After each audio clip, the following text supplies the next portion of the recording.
Jérôme Cortinovis, je suis ingénieur innovation et partenariat à Atmo Normandie. Alors Atmo Normandie, c'est l'Observatoire de la qualité de l'air en Normandie et on a environ un peu plus d'une quarantaine de salariés. Aujourd'hui, effectivement, les principaux défis liés à la qualité de l'air sont les respects des réglementations qui s'imposent aujourd'hui. En fin d'année dernière, il y a une nouvelle directive sur la qualité de l'air qui a été adoptée par l'Union européenne et qui définit des nouveaux seuils à respecter d'ici 2030. Ces défis vont être assez importants de façon à ce que la santé des habitants en Normandie, mais même partout en France, voire même en Europe, soit préservée sur le long terme.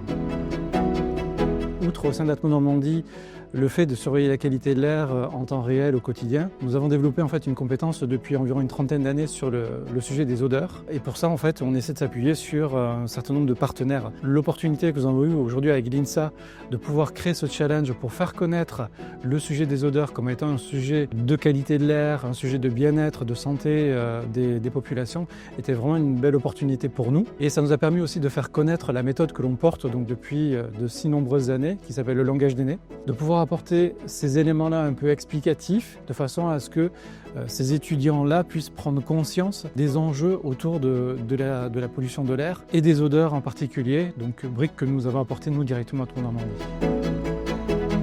Nous, c'est un vrai défi de pouvoir apporter ces éléments-là, faire comprendre quels sont les enjeux, quels sont les impacts de la pollution de l'air sur la santé, quels sont les enjeux aussi autour des odeurs en termes de qualité de vie, de bien-être, voire aussi de santé. On a pu faire une sensibilisation à la qualité de l'air de ces étudiants en utilisant des outils un peu innovants puisqu'ils sont basés sur de la réalité virtuelle. On a pu parler des odeurs en présentant notre méthode du langage des nez. Ça leur a permis de voir comment on travaille, nous, au sein d'Atmo Normandie, avec cette méthode, comment on l'utilise, à quoi il nous sert et pourquoi on y tient tant et pourquoi on veut la promouvoir à l'échelle nationale voire internationale.